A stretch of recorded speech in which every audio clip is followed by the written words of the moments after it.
Good afternoon. We're going to go ahead and call our meeting to order.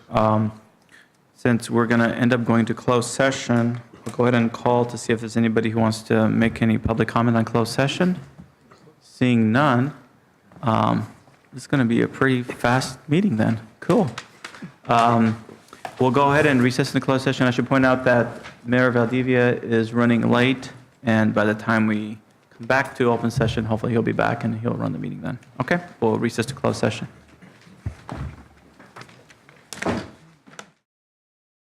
Okay, we will reconvene in public session. I'll ask a report on closed session, Mr. Burrows. We have no reportable actions, Mr. President. All right, very good. Okay, thank you. We will call to order our open session for our order of business. And at this time, I will ask Councilman Sanchez to please lead us in the Pledge of Allegiance. Everyone stand. Face the flag. Ready? Begin.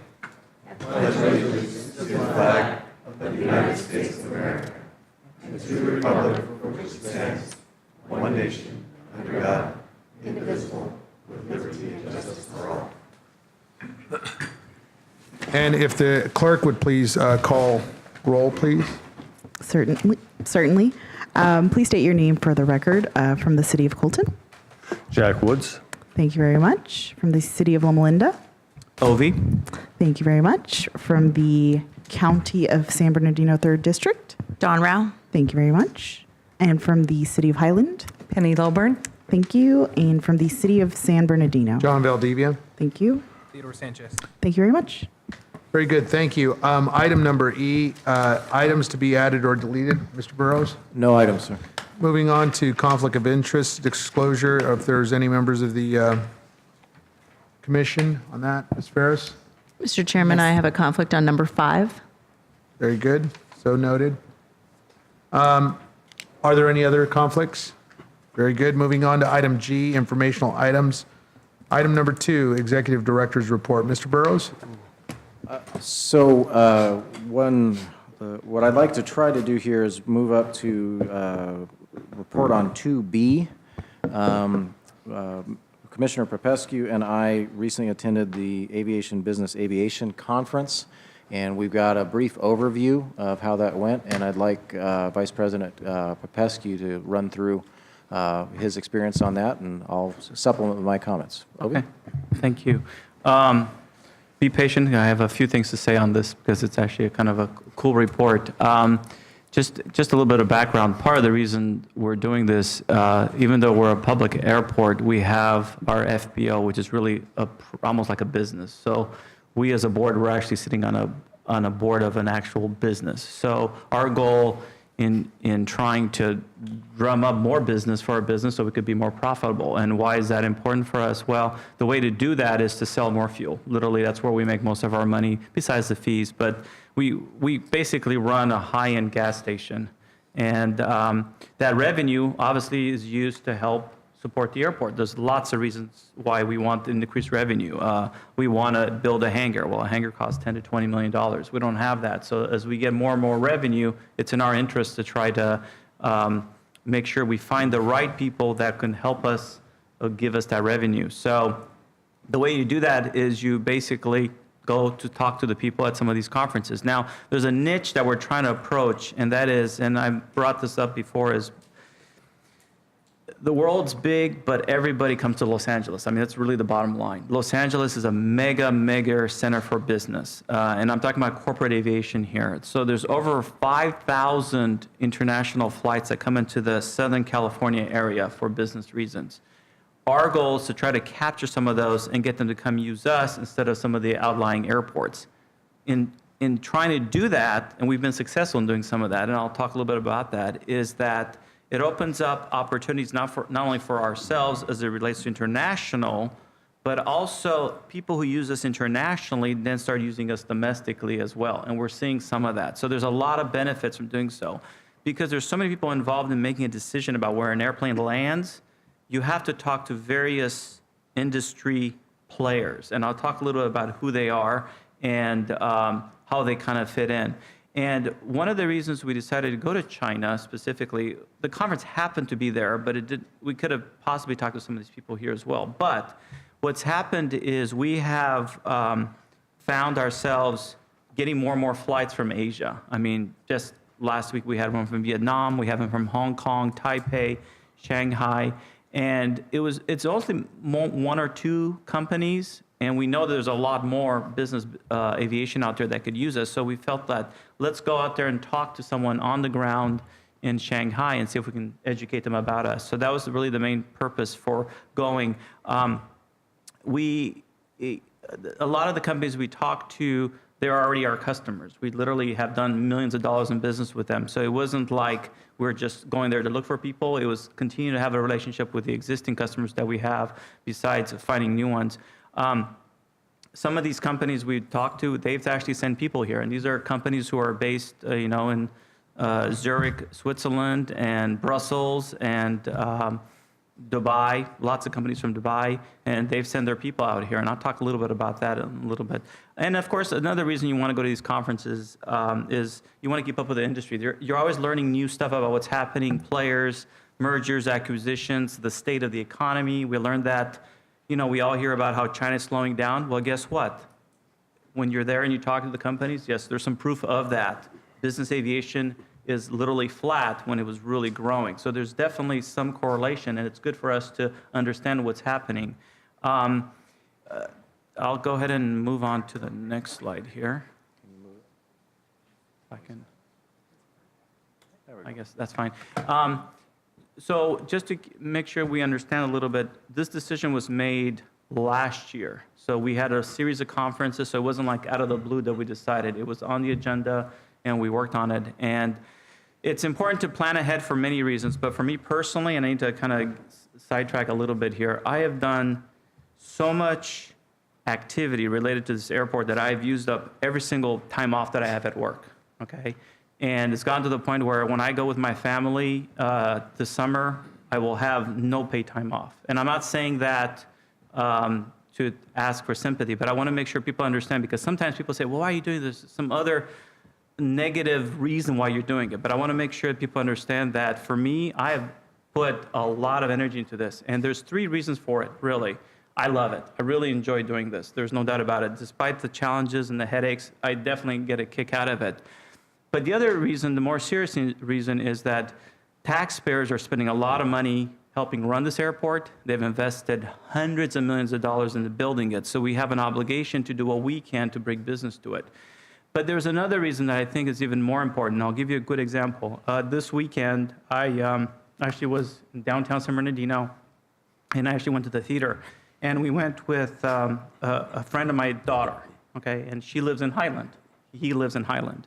And Mark, we've been to his house now several times. He lives in a trailer park with his mom, single mom, and they're going to graduate from high school with my daughter.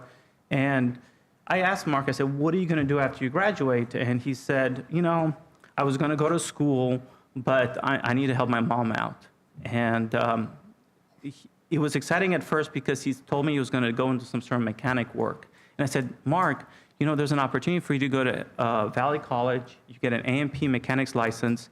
They are dying for airline mechanics. They're absolutely dying.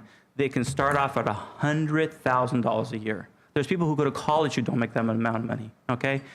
If you go the next step and you have friends who may want to become pilots, I have talked personally to pilots. They make $300,000 a year, okay? They're spending their weekends in Cancun, Paris, all over the place because they're flying all these corporations around everywhere. And all they have to do is literally, go to school for maybe a year and a half. We have a flight school right here. So the benefits to our community of getting activity here are tremendous. People like Mark, who don't think they have a future, have so much opportunity. And if you spend time on Baseline, that whole area north of the airport is in major need of revitalization. So that, and to me, I get huge amount of satisfaction knowing that when I talk to our customs guy or FBO and they say, oh, we have this company coming in, I'm like, awesome. I get satisfaction of seeing the progress we're making. So that's kind of my motivation behind it. So I just want to make sure people can understand that. Now, back to the conference, because there's actually some exciting things to talk about. We ended up having 34 individual meetings. Mike and I were like shocked in how many business cards we had collected. And as we met with people, I was taking notes when he was talking and vice versa. So we took notes on all of this. What was interesting is we talked to jet management companies. They're very important to us because they're the ones that get to decide where some of the airplanes go. And a lot of the companies we talked to are based, like you said in the slide, Shanghai, Hong Kong, Taipei, Singapore, you name it. And those are companies, there's no way we could have reached unless we went there. So it was important. And there's one particular company I'm going to point out in a little bit. The other thing that we talked about is fueling companies and flight planning companies. There's money to be made in reselling fuel, and not everybody controls the whole market. So you literally have to partner with as many of these companies as you can because they all have their own niche. So it was important for us to talk to them. We are probably going to enter into 5 different agreements. There was a lot of pre-planning involved in this. Wendy, our FPO manager, actually was in Houston 2 months ago, talked to 3 other companies. Mike and I were following up with them, and obviously the staff is going to follow up with them. But what was exciting about this conference is that we actually ended up finding other companies that really wanted into agreements with us. In fact, one company was so eager, they called me literally the next day, and Mike and Mark are going to meet with them here in the next, at the end of this month. And they're a large fueling company. I mean, they are a major, major provider of fuel. The other major reason that we went there was actually to talk to JetX. JetX is a really important company, and we wanted to do some more marketing with them. And I think as a result of some of our meetings, we're going to get to that. And I'll talk a little bit about JetX in a second, in a little more detailed. I guess we can go on the next slide. Okay. This gentleman is really important. When I got there, his name is Mike Walsh. I have a lot of contacts in aviation. Out of thousands of people that I know, I contacted him, had no idea he would respond back. I had met him a couple of years earlier at another conference, and the reason I reached out to him is because I knew he was very important in Asia, and he is one of the board directors of ASBA, which is the Asian Business Aviation Conference, Association, and they're the ones that actually put this conference together. And he says, oh yeah, I remember meeting you. I would love to meet with you. So 2 taxis later and an Uber, I finally got to his hotel because he was staying in downtown, and we sat down for an hour, and I was telling him who I was and while we were there, and he said, Ovi, there's opportunity for you to meet some really key people. Why don't you come the next day to this press event that we're doing in anticipation of the conference? I said, awesome, cool. And what got him excited was when I talked to him about a particular airplane that kept coming into our airport that he knew the owner of the company. He says, you'll meet her, I'm going to introduce you to her. And that turned out to be a very good thing. So we'll go on to the next slide. So I went to this event, and there I met 3 really critical people. One was Jenny, and she's actually pictured, she's the lady in the green outfit. She's now the president of ASBA, a very influential member. Her company is quite large. And what's exciting about that is when he introduced me to her and I said, hey, I just want to introduce myself, I'm Ovi from, and he goes, I have an airplane in your hangar in San Bernardino. And I'm like, wow, I can't believe you know that. And well, this company is pretty large. They manage about $500 million of just G650 jets. That's just the jets that are, these are the larger ones that come over, but they have multiple jets and they have offices in Hong Kong. And he says, she was so excited to meet me. He says, you had to come by our booth the next day. And later I went with Mike and we met her again, and then we talked to some of their staff as well. So it was important to talk to her. She introduced me with some other folks from Hong Kong that she thinks that can help us maybe bring some of the traffic from over there. Another gentleman that I met was the one on the left, and he's actually really, really important. His name is Ali Ahmed. He is the president of MEBA, the Middle Eastern Business Aviation Conference, and he's important in this sense. He knows a lot of folks in the industry, and as you well know, we've done a lot of business with the UAE. UAE is an extremely important, critical partner to the U.S. They've invested $10 billion in California alone, and we've dealt a lot of diplomatic flights. And one of the things that I talked to him about was how the mayor and myself actually went to a diplomatic event in Los Angeles, and we met with the consulate. And one of the things that we've been working on is I know they have a lot of large flights coming to Los Angeles, 747s. And funny enough, as I was leaving LAX, I saw the same airplane, and I texting the consulate saying, when are we going to get that 747 to come here? Now, if that 747 comes here, we can sell $160,000 worth of fuel every single time. So I was talking to Mr. Ahmed about it, and he goes, "Oh, I help run and start some of the companies that are doing those flights. I can help you." So then, as we talked, and I talked to him about the fact that we have the agreements with JetX and Abu Dhabi airports, and the Mayor Rigsby and myself had attended another conference in Los Angeles where we met with the CEO of Dubai South, the world's largest airport, who's really interested in entering into a relationship with us as it relates to our firefighting services. He was so excited to hear all that. He says, "Wow, you guys are so involved. We would love to have you come visit to our Dubai Air Show," which I think Mike attended a couple of years ago. So he definitely wants us to continue our relationships there. The other gentleman that I met, and I'll go into the next slide, is this gentleman. His name is Omar. Very important person. After this event, they all were going to another invitation-only event, and because I was hanging out with them, it's like, "Well, why don't you come with us?" So I ended up spending about 2.5 hours with him and his brother. And they're important. They're part of a company called US Trip Support. They have a relationship already with Epic, our own fuel provider.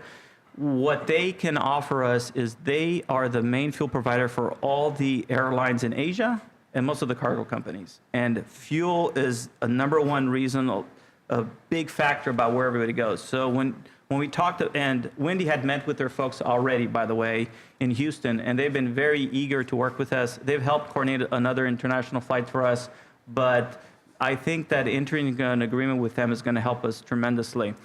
At this event, and I don't have a slide for that one, but the event that I attended after this, I met Mr. Ed Boland. He's the president of MEBA. He's a lawyer out of Washington, D.C. He surprisingly remembered me from a conference in Palm Springs. And I was telling him about some of the advantages we have with customs and how the challenges we have with customs as well. And he says, "Stop right there. I need to introduce you to something." So he introduced me to his executive director for international affairs. His name is Douglas Carr, and we have his contact info. And we spent the next 15, 20 minutes talking about customs. And he told me we've had multiple issues at multiple airports. He's in Washington, D.C., so he says, "Let me know we can help. I think we can team up." And sometimes we have to make a case for customs as it relates to our commercial aspect, but I think that there's an opportunity for us to use the corporate jet activity that we have with customs to help make that case with Washington, D.C. So it's interesting, guy, you can actually get help while you're in Shanghai with someone who's in Washington, D.C., so I thought that was kind of interesting. I'll go ahead and move on to the next slide. This is a picture of one of the companies. Well, it's Sinojet, the one I was referring to. They're the ones that have the jet in our hangar. When Mike and I went to their booth, they were so excited. We had 4 individuals who just wanted to talk to us, and they were so thankful. Says, "You guys are so professional. You've taken care of our jets." These jets are $75 million each. So it was important for them, and they make decisions all the time about where they're going to fly. I mean, Mike and I talked to another pilot of one of the jets, and they said they went to Hawaii, and they were treated so terribly, the person said, "I will never, ever come back to Hawaii again." It was that much of an experience. So for us, it's all about customer service. We showed that not only can we safely take care of them, but we can clear them in a professional manner, and that goes a long way. Some of the other companies that we talked to, and we'll go on to the next slide. The reason I showed this picture is there's a static display, but these are some of the larger jets, and these are the ones that we're trying to get here. China's a far away, and you need to have a big jet to get all the way here. So there's a lot of those there. There really are. Every single company we talk to manages BBJs, and this happens to be a BBJ. You can go on the next slide. This is another company we talked to. They've already used this. It's called VistaJet. They're actually based out of Malta in Europe, but they just recently acquired a San Francisco company called ExoJet. And what's interesting about this company is they used us internationally a couple of times, but since then have started using us domestically, and ExoJet uses us all the time. So this is just an example.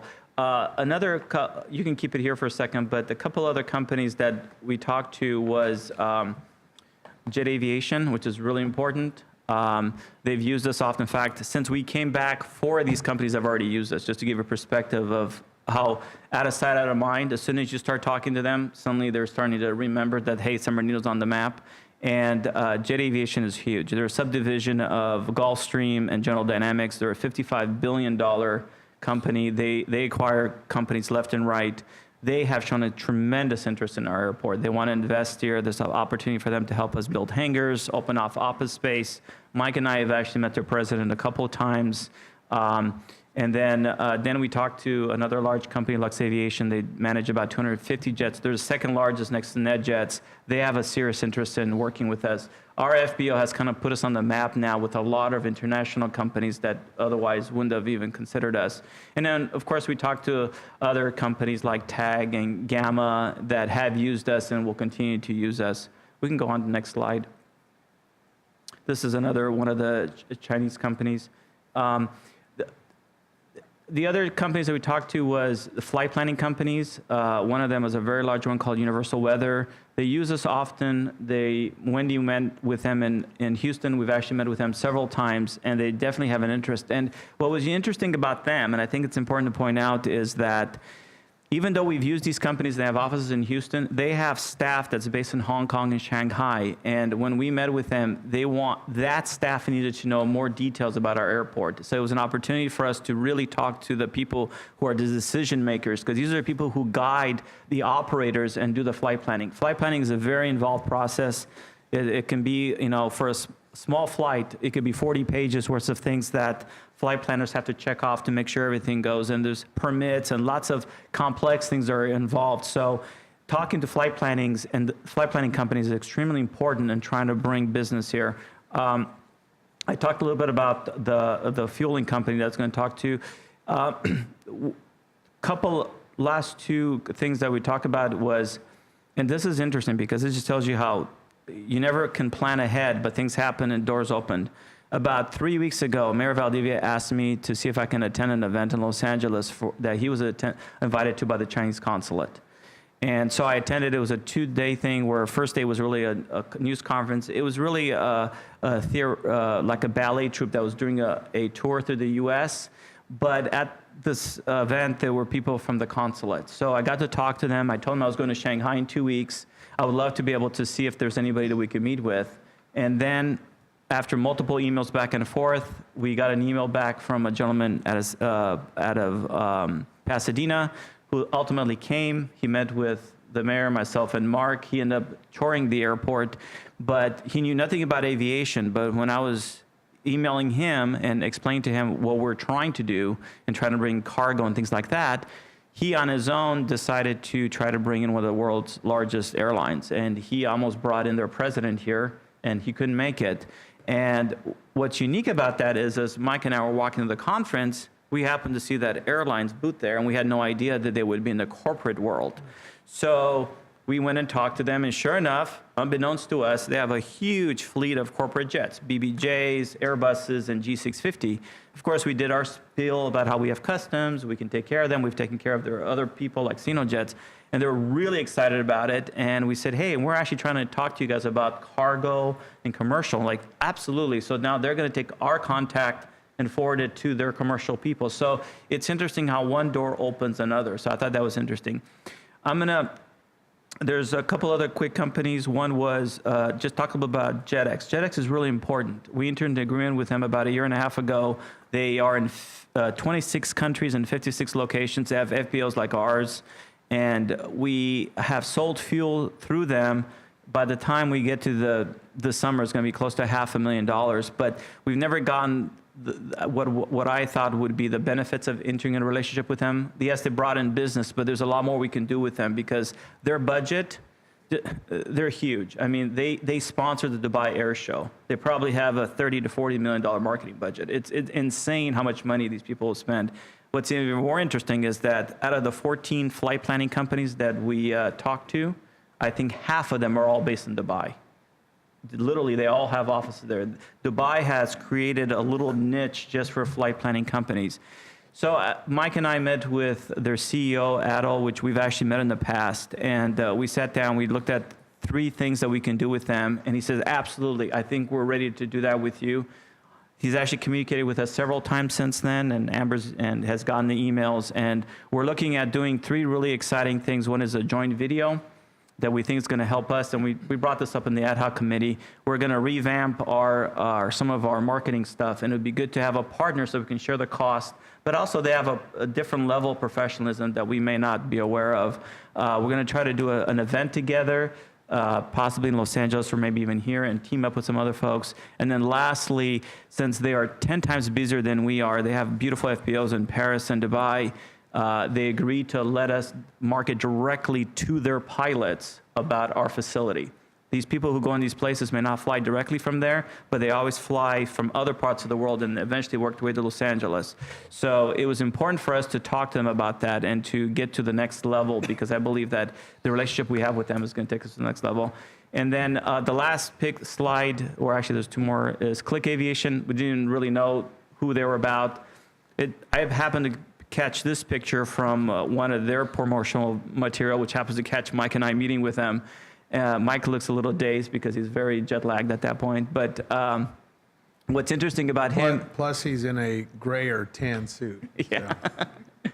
But what's interesting about this gentleman who represents the U.S. is based out of Florida. He knows companies out in Santa Barbara. He told us to specifically talk to them, and I'm reaching out to them. We're looking at trying to base a large airplane in our hangar as a result of some of our efforts with them. He put us in touch with a helicopter company, which is going to be very critical, because as much as people go to L.A., it would be easier if they can land here, get in a helicopter, and go straight to LA. So that's a huge opportunity. And he'd give us some marketing ideas as it relates to getting our name out there and putting our name on the map with other companies. And here he is, this company's based in Dubai, but he's in Florida. So that just tells you how you never know the opportunities. And he wants to enter into agreement with us as well. So, and I think the last slide is of me and Mike as we're about to leave. But in the end, as you can tell, it was extremely productive. The challenge now we have is there's 34 individuals to follow up with. So the question is, how do we go about doing that? That's part of the reasons we want to get a development director so we can get into that next stage. So anyway, that was it. Thank you. Well, Commissioner, I really appreciate Ovi's passion for, the industry, and I'll tell you, I'm impressed. Every time I listen to Ovi, the background on some of the information he has, I'm overwhelmed because I can't keep up with him. And I don't know about any other commissioner, but I really do appreciate what you're doing. And thank you, Ovi. I know it's a sacrifice for your personal time, and I really do appreciate what you're doing for the airport. To the chair, I do need to ask Ms. Pritchett to give you a couple quick updates on Sure. the insurance and personnel matters she's engaged in right now. Very good. Item number C and D. Great. I'll do them back to back. As some of you may recall, in January of this past year, the International Arrivals Facility sustained some significant water damage from two separate incidents. On January 13th, a defective water heater located on the second floor released thousands of gallons of water, saturating carpet, drywall, and some IT equipment on the first floor. The water heater's out of warranty. We've already checked, so there is no subrogation to the manufacturer, but the repairs are complete and it's been replaced. While on site, the emergency restoration team noticed additional water damage that was actually caused from roof leaks in various locations throughout the building. That was a more severe loss, unfortunately, but the water mitigation has been complete. The building has been dried out. It's built back. IT repairs are in progress, and we're working with the contractor and the insurance company to close out the claim as we speak. We'll provide final loss numbers as soon as we have them, but we anticipate it will all be closed by the time we close out the fiscal year. Any questions on the loss? Very good. Thank you. Moving on to presenters report. We have one more on personnel with Ms. Pritchett. Very good. You're just trying to skip right past me, aren't you, Mayor? We're just trying to move it along. I know. We wanted to take a quick opportunity to update you on some new faces and opportunities for employment at the airport. Senior Operations Officer Brianna G. has accepted a position with San Diego International Airport. It's bittersweet. It's a big loss for us, but she gets to go show her smarts and her knowledge and skills out at San Diego and show how great we are out here in San Bernardino. With that vacancy, we did recruit an airport operations officer. We had 256 applications. We conducted 8 interviews and selected a young man out of March Air Reserve Base, Quinn Martinez, who will be starting with us on Tuesday. Also in operations, our airport intern, David Spargo, was offered a full-time position as airport operations specialist. So he is effective April 29th. On the property side of the house, our current property manager, Sharon Leon, has announced her retirement in July. We did recruit for this position. We had 134 applications, and we're currently screening for qualified candidates. Anticipate holding interviews probably mid to late May. And we currently have 2 positions on the website and available now. We have an FBO line technician or a fueler over at the FBO. That position closes May 10th. And then we do have a few openings for airport security officers. So if anyone has any retired or active duty officers or deputies looking for part-time employment, those are available now. But with that, I'm done. If you have any questions, I'd be happy to answer. All right, that concludes our reports. Thank you. Very good. And Mike, did I miss it? Executive Director's report, you just? give Yeah, us- no, we focused on the meat of it. Very good. Thanks. All right, moving on to commission consent items. Supervisor, you had a conflict on 5? Is I that right? do, and I will also be abstaining from 8 just because I was not here for the last meeting, so can't really approve the minutes. Very good. All right, is there a motion? I'll move it. I'll move the item, oh, I'm sorry, go ahead. So you're moving which items? Consent calendar. Oh, okay, so, except you're just abstaining from those 2 I- items? My vote, when they call I for think it. she can will be announce her vote. Yes, with the abstention on 5 and 8. Okay. Very good. All right, is that a second? Yes. Okay, very good, and we'll do roll call on it, or, So for approval of items 3, 4, 6, and 7, Member Woods, Yes.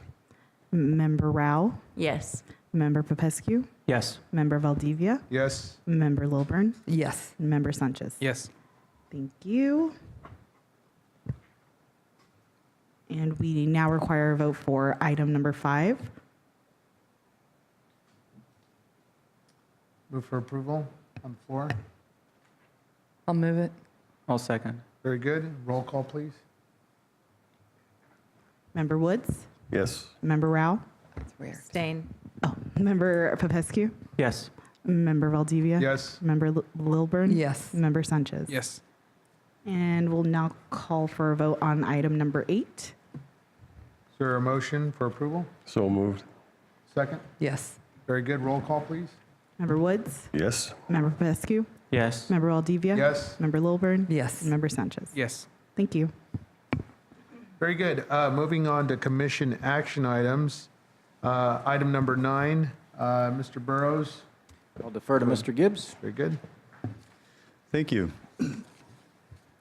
This item includes a report by our air services consultant, Mead and Hunt. To follow along Mr. Popescu's report, each of our different business lines requires a tailored approach.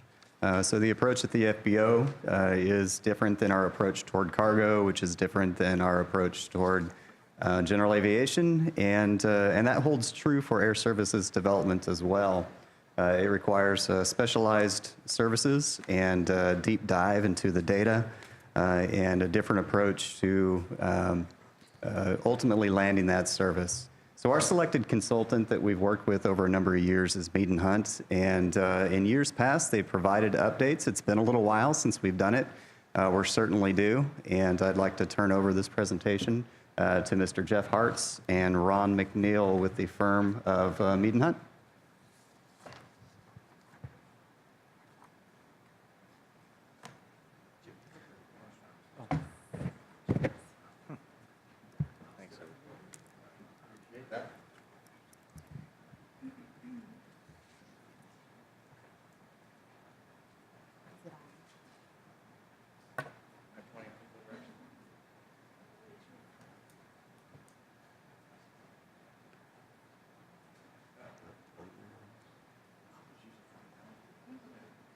You gotta be smart. See, I'm air service consultant, not an IT consultant, so it happens. I appreciate that, Mark.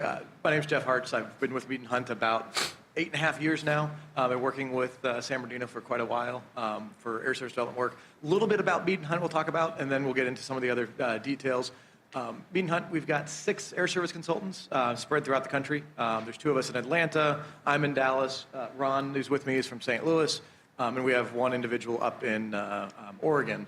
And Together, we have a lot of experience in different aspects of the aviation and airline industry.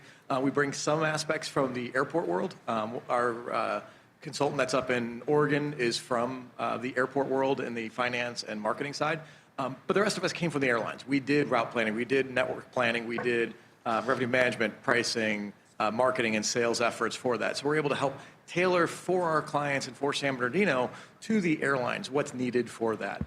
And we do have a very wide-ranging level of clients, everything from essential air service markets throughout the Midwest to medium hub markets, such as Indianapolis and St. Louis.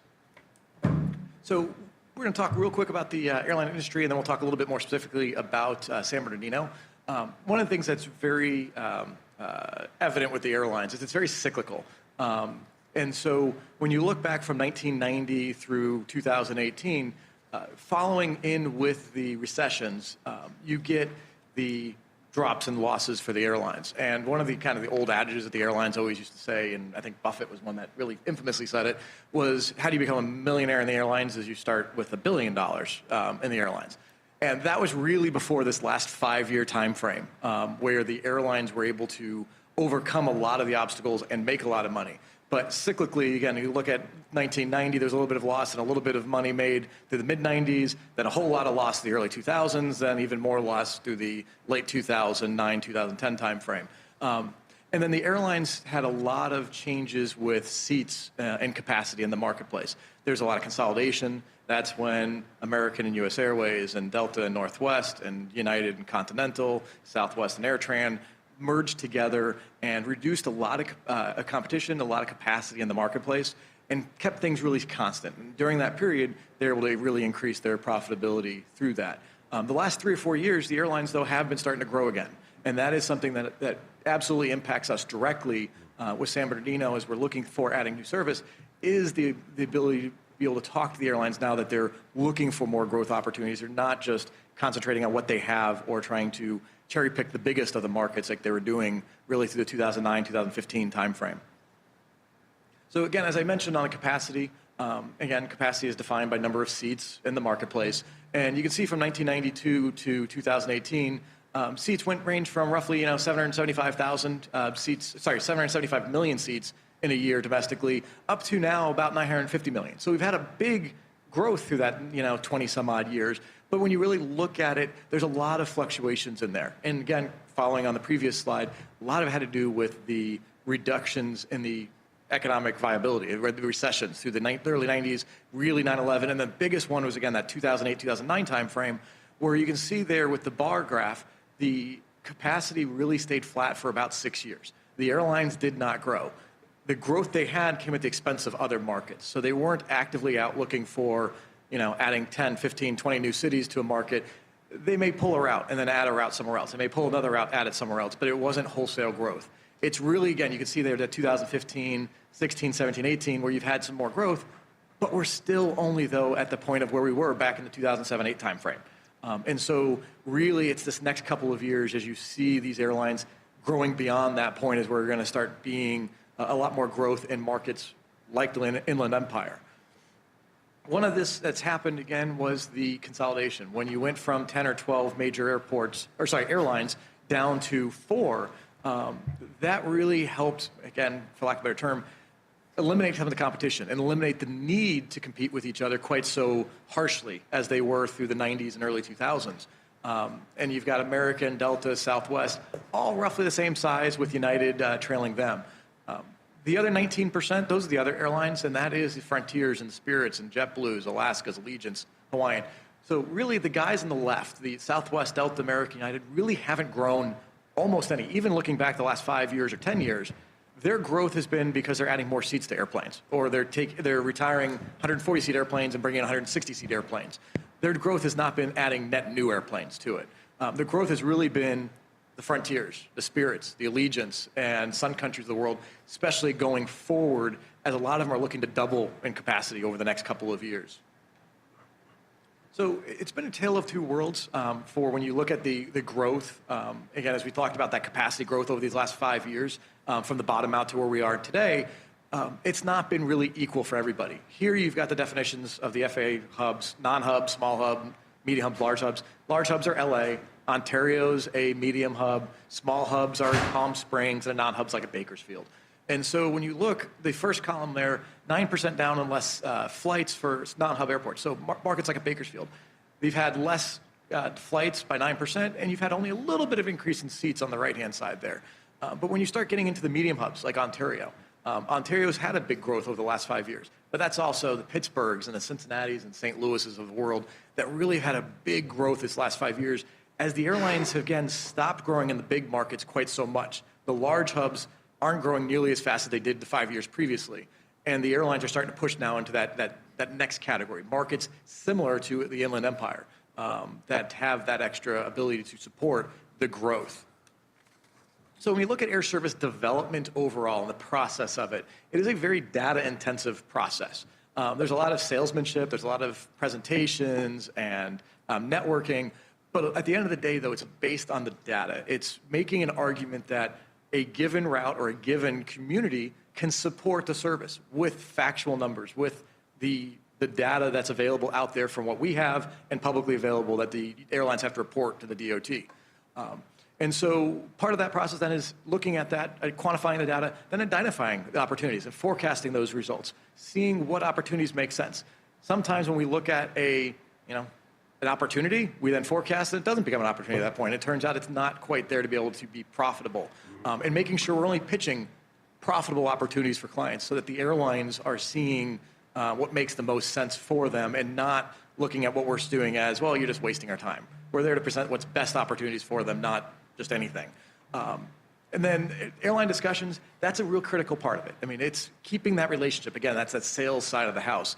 It's through informal correspondence. We're constantly talking not only on behalf of San Bernardino, but for all of our clients with every airline that's domestically and a lot of foreign carriers on a constant basis, on a daily basis, weekly basis. We're having correspondence and be able to find out what's going on with them, but also making sure we're top of mind for them. Industry events, again, speed dating and talking to them, kind of similar to the business conference that Ovi went to. And that's, again, ability to have those conversations in person and be able to pitch what we have and what we have to offer for them. And then, again, the more formal, the airline headquarters meetings, lunches, things like that, the more detailed presentations of being able to get that next pitch. So when you're looking at assessing the opportunities, again, it's looking at the current market demand. One of the pieces that we have of that, there's two sides of that. One of them is what's currently flying. Obviously, for us, right now, it's nothing because we don't have commercial air service here. But it's also looking, though, at Ontario because we do share a common catchment area. We do share the Inland Empire together. So we can quantify that. But there's also a huge population, a huge number of travelers that don't fly from Ontario. They choose to drive to LA or they choose to drive to a Palm Springs or San Diego or Santa Ana or any of the other airports in the LA basin. And we can help quantify that through our true market passenger demand analysis that we do update on a regular basis, typically every 12 to 18 months to have that update data, especially as things are changing. In the LA basin, really more so than a lot of places in the country, there's massive changes. Ontario's grown quite a bit here over the last couple of years, and that's seen, obviously, for us as a good thing. As we're expanding our market demand, as they improve, it improves the overall demand from the Inland Empire as a whole. So as we're pitching service from us, as they improve, we're able to show that improvement as well as that overall demand. Which airlines to talk to, again, that's part of the process that comes into, do they serve the markets we're looking at? Do they have the right airplanes to fly that route? Can they operate from San Bernardino, that stage length, to be able to do that, especially when you start talking some of the ultra long haul Asia flying or some of the European flying? Do they have the right airplanes and the right airplanes that can operate for that? And what's their strategy? And then again, as we talked about the evaluating new opportunities, again, high level, looking at what are the kind of the bake-off, looking at 4 or 5, 6 different opportunities to a China and see what makes the most sense, and then digging down into the weeds on that and doing a route forecast and seeing what is the best opportunity and using that as a pitch for the service. So as we look at domestic, we'll talk real quick about that, and we'll talk about international separately. Domestic, you've got essentially broken into 2 categories. You have the legacy carriers, which is, for all intents and purposes, Alaska, American, Delta, United, and Southwest. You've got kind of the big 3, but really Alaska and Southwest getting lumped into that category as well this day and age as a legacy carrier. And they are more traditional. They typically serve their hub and spoke system. Even Southwest connects a good chunk of their flying these days compared to what they did 10 years ago, 15 years ago, 20 years ago, where they were really a point-to-point airline. Now it's funneling into their major markets. It's funneling into the Denvers and the Oaklands and the Phoenixes and the Vegases to be able to connect onward as well as some of the point-to-point flying. And because they're flying that type of environment, it's not necessarily conducive to have two separate operations separated by only 25 miles. And so the low-cost carriers, ultra-low-cost carriers, typically are the airlines that will be more opportunistic or more interested in thinking or looking at the tertiary and secondary airports and seeing, again, like for San Bernardino, that opportunity to get into a given catchment area at a competitive market, at a potentially lower cost than it would be at a Ontario or another airport. The other thing with the low-cost carriers, there's a lot of growth there. As we talked about, Uniteds and Deltas and Southwests, they're not growing in airplanes. They're replacing airplanes. So every new airplane that comes in, they're essentially parking another airplane. So they're growing because they're getting bigger airplanes, not necessarily more airplanes. The low-cost carriers are really growing a lot. The Spirits and the Frontiers and the Sun Countries are all expecting to, double over the next 5 years in the size of their fleet. So that gives a lot of opportunity here over the next handful of years to talk to them. And it's also the likely model for any new entrant carriers. Because at the end of the day, people aren't coming into the market as a legacy carrier or one of the full service carriers. The opportunities for the new entrants are coming in on that low cost side. Domestically, again, a majority of that opportunity is really on the western half of the U.S., partly because of stage length, the cost, the risk of flying further, going on a transcontinental flight, getting to a New York or a Miami or an Orlando has a lot more risk, a lot more cost, and a lot more effort from the airline, where you use a lot more demand for the region from this area, from Southern California and the Inland Empire, up and down the coast. It's to the Bay Area, it's to Sacramento, it's to Seattle and Portland's of that. And it's looking at that demand. And in reality, looking at historical and as well as our analysis, there's enough demand to support service from both airports and to complement each other, not adding one at the expense of the other market. It's really living in harmony on that and working together to really bring that traffic back from LA or back from the road and keeping that flying from the Inland Empire and not going elsewhere. Internationally can be broken into really 4 different categories here. Really, number one would be Mexico. This is not necessarily in order of importance, but number one would be Mexico. That's, relatively obvious as far as the reasoning for that. Huge Hispanic population, huge demand going that way, both for what we've referred to as VFR, the visiting friends and family traffic, but also for leisure traffic, going to the Cabos, going to the Puerto Vallartas or Cancuns. That's a real opportunity there. Canada, this is one where Canada is kind of a little bit further behind where the evolution of the airlines are, say, in the United States, and they're just now getting into the low cost and the ultra low cost carriers. Really, they've got 2 legacies with WestJet and Air Canada, but you're now starting to get a whole slew of ultra low cost carriers that are starting to bubble up, and they're looking at opportunities to get to secondary markets for the LA Basin or Southern California in general, the Flares and the Enerjets and jet lines of the world. Asia, everyone knows there's capacity constraints and issues at LAX, and there's continued growth, obviously, this way for demand as the LA Basin continues to grow and the Inland Empire continues to grow. And there's also unique Chinese regulatory limitations as well that open up opportunities on that side of it. Europe, it's a little more challenging of these probably other 3, and that's just because of the way that their industry is really revolving around 3 big regular legacy companies or groups with Air France and Lufthansa and the BA groups.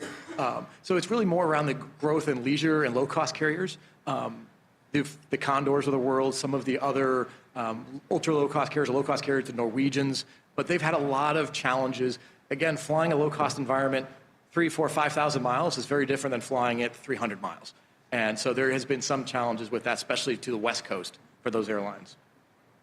So as we look at the air service development efforts, as we look at going over, again, continuing our efforts with it, it's, again, continuing the approach that involves multiple touch points with the airlines constantly. It's going to all the industry events. It's headquarters meetings. It's our informal and formal conversations that both Mark and Mike have with the airlines, as well as I have with them as well, to make sure we're constantly on the mind of the ones that make sense, our target markets. Maintaining up-to-date data. Again, we just recently updated the data, continuing to do that on a consistent basis every year and a half, especially as things continue changing at LA and Ontario and elsewhere in the LA Basin. that just helps broaden our opportunity and our base of service. Perform more detailed analysis as needed. Again, looking at route forecasts, specific targets for certain routes, certain airlines, and seeing what makes sense there. Again, domestic service primarily concentrating on that low-cost carrier world in the Western U.S., looking at other opportunities as they bubble up, because the one thing in the airlines, too, that's always happening is it's the one constant in airlines is it's constantly changing. Things that weren't an opportunity 2 months ago are now an opportunity today. Airlines that didn't exist 2 months ago, we are now talking to as they're looking at potentially becoming new entry carriers over the next year. And so that stuff is constantly changing through, and that's what we work with Mark and Mike on to make sure that we're front and center on that. And again, international service, the biggest piece there is the CBP need and making sure that that is permanently staffed to be able to have that service, be it unpre-cleared in Canada or Mexico service or Asia. At the end of the day, that will require CBP service. So, with that, I appreciate it. If anyone has any questions or. I know we went over some more data in our ad hoc committee meeting this morning, but just curious if you could share with us a little bit, where do you think our opportunities are as far as domestically as it relates to, at least destinations? If an airline was going to start up here, what are the chances, the highest opportunity? It's really the up and down the coast. It's looking at the Bay Area, be it Oakland, San Francisco, or San Jose, Sacramento, Seattle, Portland. Those are really the top markets. They're the top markets from Ontario as well, not surprisingly. Obviously, would be one of our top Las Vegas ones. is not Las ahead Vegas of any of becomes those? a little bit more of a challenge just because of the drive aspect. Is because we aren't that horrible of a drive. Pre-TSA and pre the challenges of that, it was a much bigger market because of the fact that people then go, okay, do I want to deal with that hassle of a hour flight when I can drive it in 3? Which is why you start getting into that. That's kind of that secondary. It's an opportunity, but it's not quite as high to me as Sacramento or the Bay Area. And I think a big part of it is, as we mentioned this morning, is the market demand is not being met from what's in Ontario today. In large part just because of the market contraction when the different airlines reduced the amount of frequency, reduced their reliance just on local traffic. You had a reduction, and a large reduction. You're talking hundreds of passengers per day each way to some of these markets that don't fly from Ontario to Sacramento or the Bay Area, that adding service from San Bernardino could bring that traffic back. And it's not, again, taking it from them, it's taking it from the road, or taking it from, if it's going to Seattle or Portland, taking it from really LA and redistributing it and keeping it local. It's about keeping the traffic and passengers flying in and out of the Inland Empire so they're renting cars here, so that they're staying in hotels here, that they're keeping the economic development here in the Inland Empire instead of down in LA. In regards to international, you talked about some of the limitations as it relates to China, because we have to have agreements between our two countries. Does that only apply to scheduled airline, or does it apply also to chartered or cargo? So they're able to do charter service. Cargo, there is part of the bilateral includes charter and for cargo in there. Okay. But the cargo is much less restricted and in demand, we'll call it. Okay. There is more frequencies available from that side as I followed it. But charter is not covered under as far as needing to apply for specific frequency allocations from the bilateral. And so absolutely that would be something that could be explored on a specific charter basis. All right, very good. Are there any other questions? Thank you very much for the presentation. We appreciate it. And our marketing committee also heard a lot of the good other details that we are going to do. Yes, it was quite extensive. We appreciate the work that you're doing. Moving on to item number 10, consider and adopt proposed budget adjustments for fiscal year. And we'll point to Mr. Gray. Thank you. Item number 10, starting on page 67, reflects a staff proposal for budget adjustments. We go to page 68. We see our standard proposed budget adjustments table. The construct consists of the first column, which is letters that will refer to footnotes on the bottom. The next column are the descriptions of the accounts.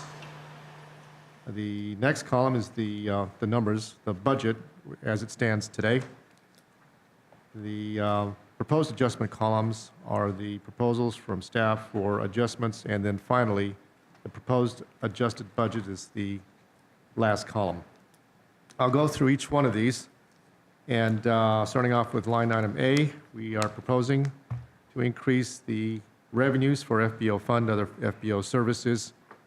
This is a result of increased fueling operations to date. Line item B, and starting with the expenditures, we are proposing to increase the budget for the SBD Fest 2018 by $116,500. You go down to the bottom where the explanations or the footnotes are, you will see that the SBD Fest 2018 revenue totaled $323,678 for that activity. The new or the proposed budget adjustment for that SBD Fest is at $466,500.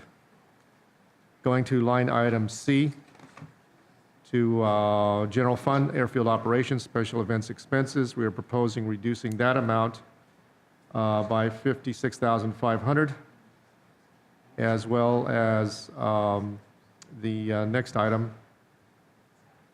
Let's see. Oh, and then the next item, $60,000, a reduction proposed as well. The line item E, general fund, airfield operations refuse or waste, is to increase the this particular account because of more waste produced for year to date. The next line item F, airfield operations, wildlife management. Current budget stands at $65,000, proposing a reduction of $27,000 due to effective wildlife management program reducing the costs. The new proposed adjustment is $38,000. Line item G, general fund, airfield maintenance uniform. To increase because of an increase of staff, we have an increase in uniform expense. So we are requesting a $10,000 increase to that for proposed adjustment of $37,000. Line item H, general fund, airfield maintenance, front loader, budgeted originally at $100,000, requesting an increase of $30,000 to accommodate front loader specs that the airport seeks. The request for approval for budget this item will go on the May 22nd, 2019 Commission agenda. Line item I, general fund, airfield maintenance equipment, originally budgeted at $85,000, requesting a reduction of that account by $35,000 because anticipated equipment replacements are not needed for the year. New proposed budget adjustment is at $50,000. Line item J, general fund, vehicle maintenance, fuel and lubricants. Original budget was at $110,000, requesting a $20,000 increase in that budget line item for a total of $130,000. And this is a result of increased operational levels that resulted in an increase in diesel and unleaded fuel demand for airport operations. Line item K, capital project fund, building 610 improvements. Original budget was at $75,000, requesting a $28,101 increase in the budget for a proposed total of $103,191. This results from an increased cost in this line item because of the estimates on the bidding results. Line item L, capital project fund.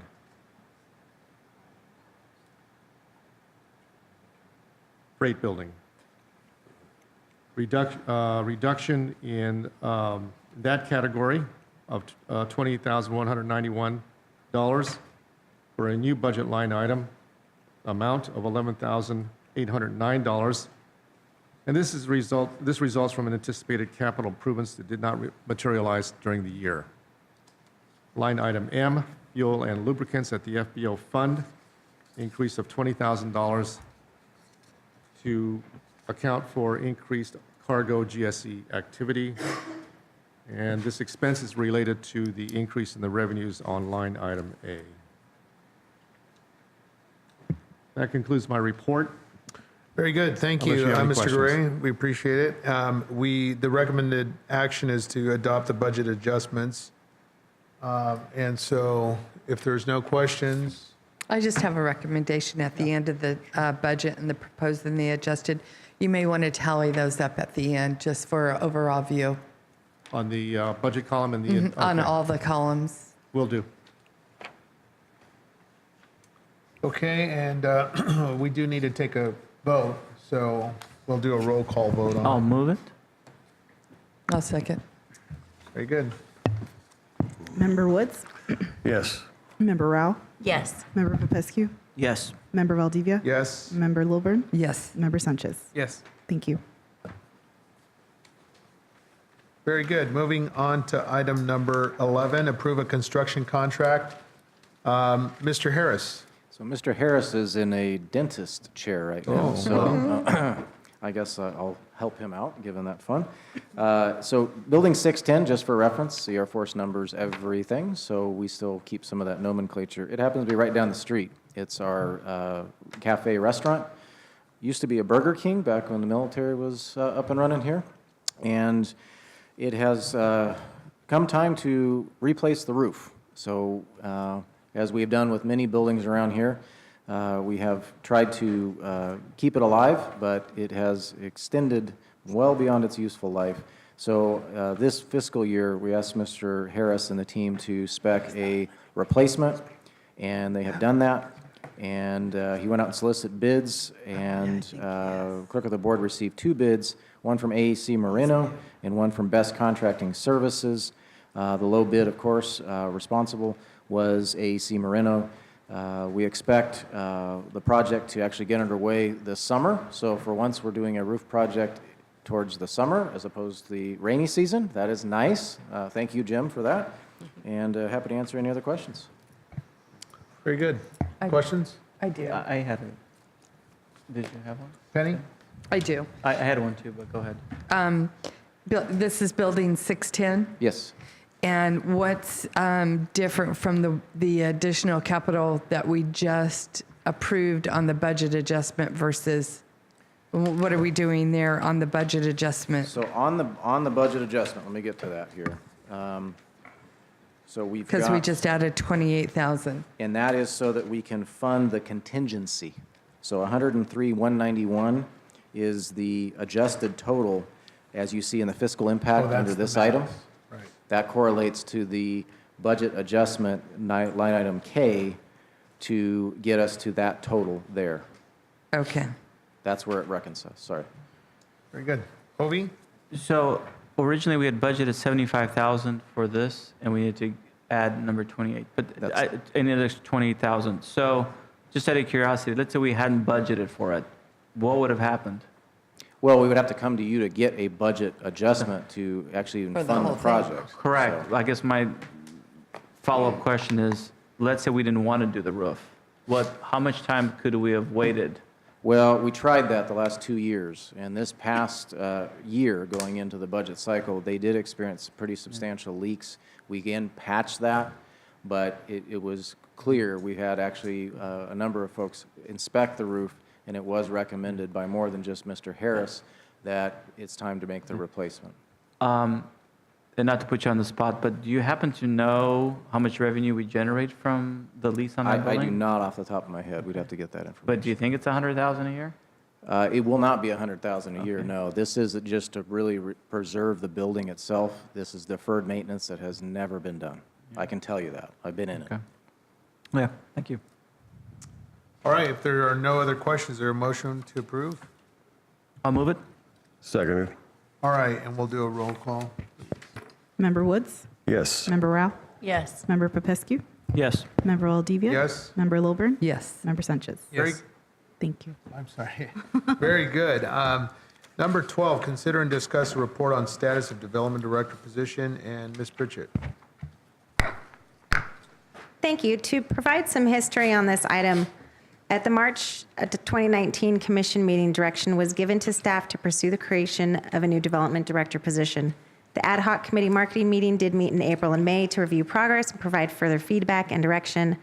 The draft position description has been developed with recommendations from the commission, and a recruitment firm has been identified.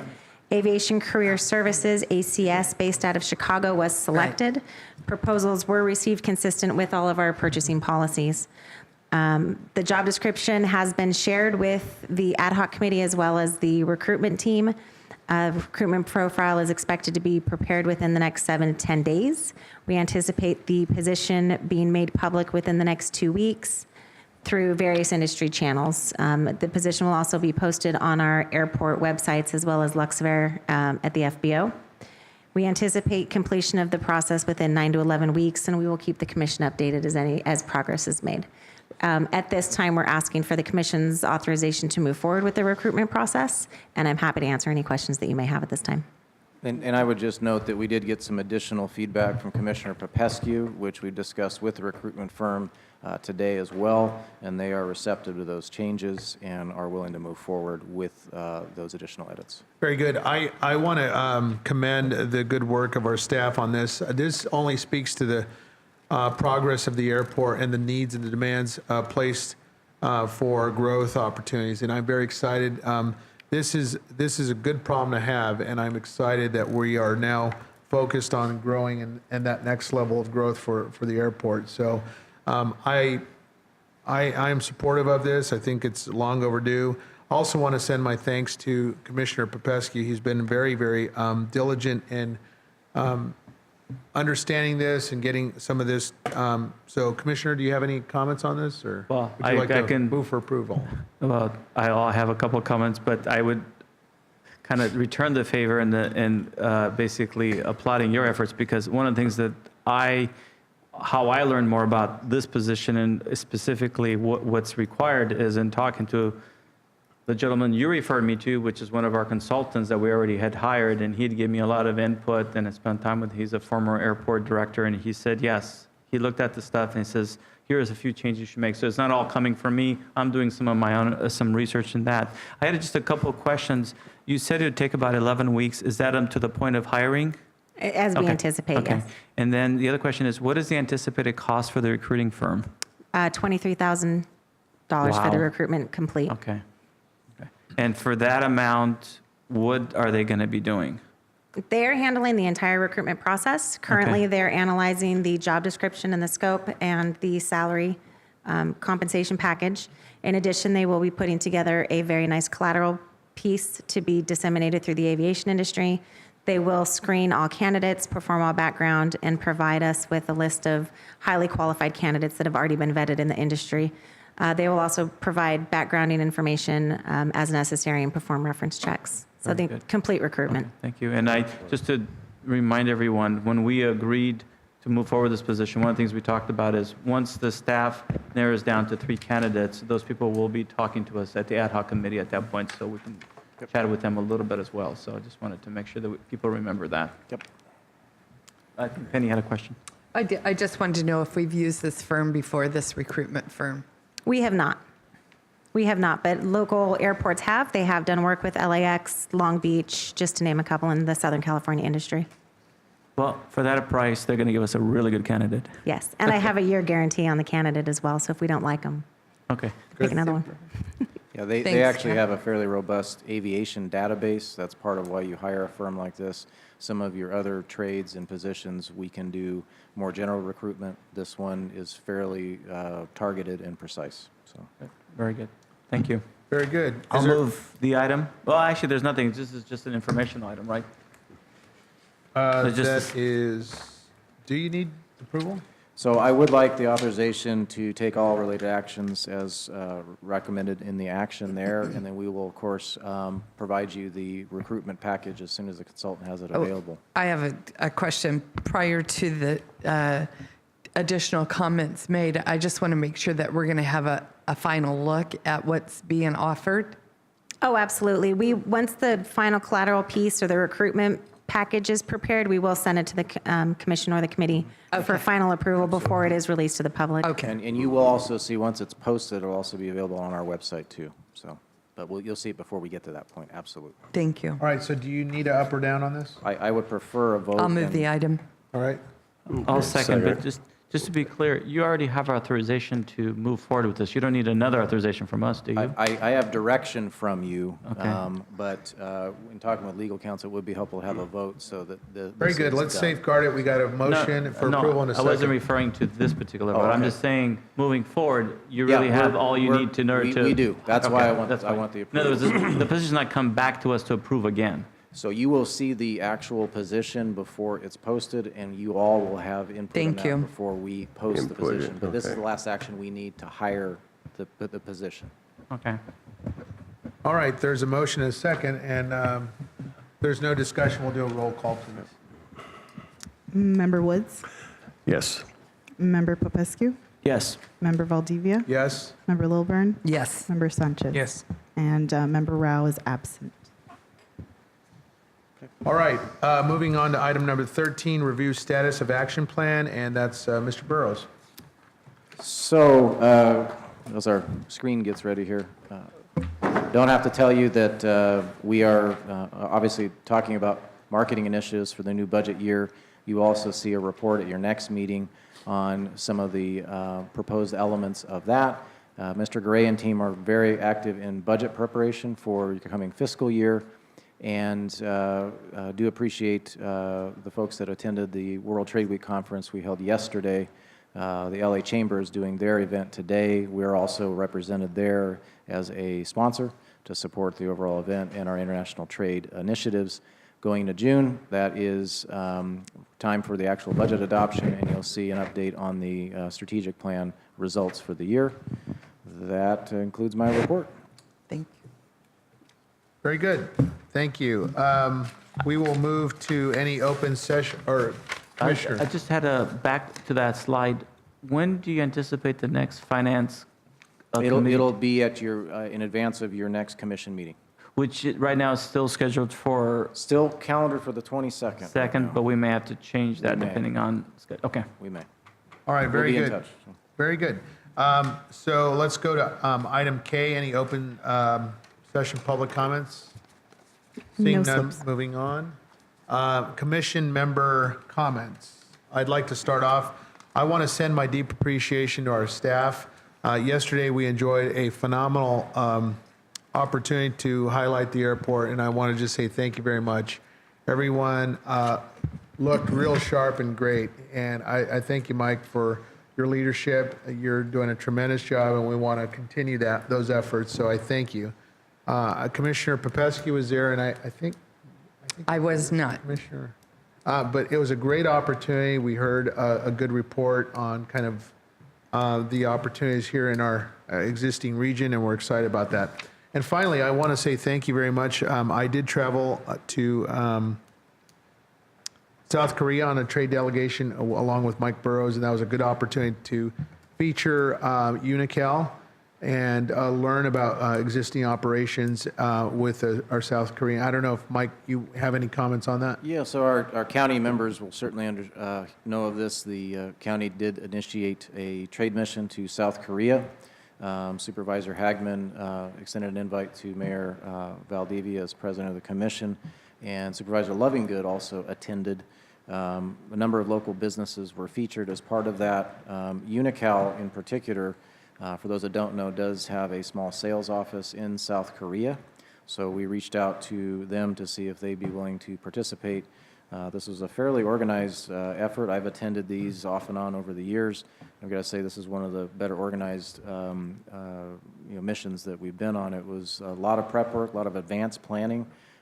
Meetings were set up across industry sectors. The county did execute a sister city MOU with the Incheon Free Economic Zone, which is a very advanced, progressive, smart city outside of Seoul. And we got a lot of input from a variety of their stakeholders. The Chamber of Commerce there, we had an extensive discussion with them the first day that I had arrived with Unical. And the county is actually getting a membership to that, to which essentially all communities throughout the county will be able to access their resources. So my first exposure directly to that corner of the world, but clearly with Unical, they appreciated the introduction and the assistance there.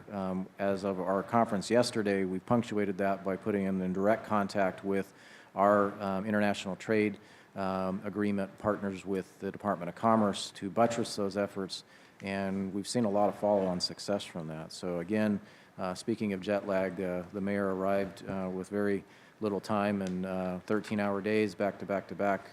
It was a busy trip, I got to say. I was talking to the chief of staff, Mr. Lovingood, and he said that they gave the group a tour of one of the airports. Were you guys able to go on that tour? So the tail end of the tour, the Unical team actually had business meetings over with their supply channels at the airport. And then the county also attended meetings with Ontario airport officials over at the Incheon Airport as well. Mayor Valdivia and I were over at Goyang City because there is a sister city relationship there with our region. So we had to attend to them at that point. I'm But we just had been curious to if the- there's any opportunities for us to work with any of the FBOs over there. in So we Montana. got a lot of contacts from particularly the AmCham folks, and also the county team provided us a multitude of corporate airline data. I had requested that as part of the trip, and they have provided that and are providing additional information. So there are definitely opportunities in the corporate sector over there, and that was a good part of it for us. Unical seemed pleased with the exposure, and I got to say that the Supervisor Lovingood, Supervisor Hagman, did talk about all three of our county's airports. I was really pleased about that. Aerospace in general. Obviously, Ontario was mentioned, and you should. It's here. It's one of our airports. But I got to say, they had a fairly robust schedule and a really good proposal out there for the Korean business community.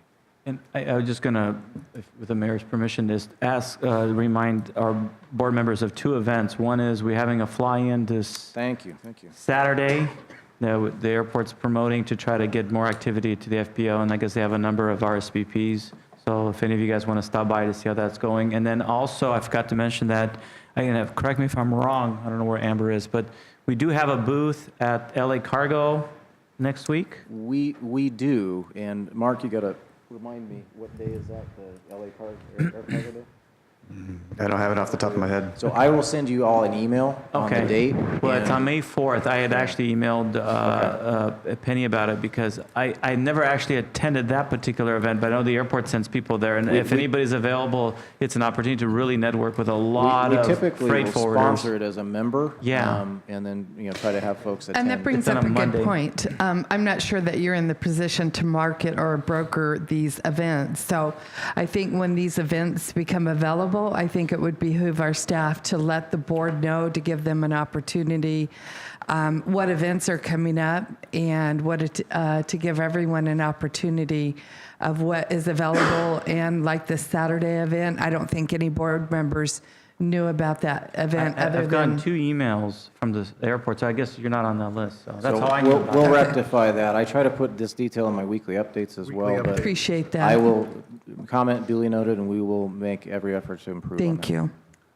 All right, very good. This meeting is adjourned. Our next meeting will be on Wednesday, May 22. And again, thank you and drive safe. Thanks.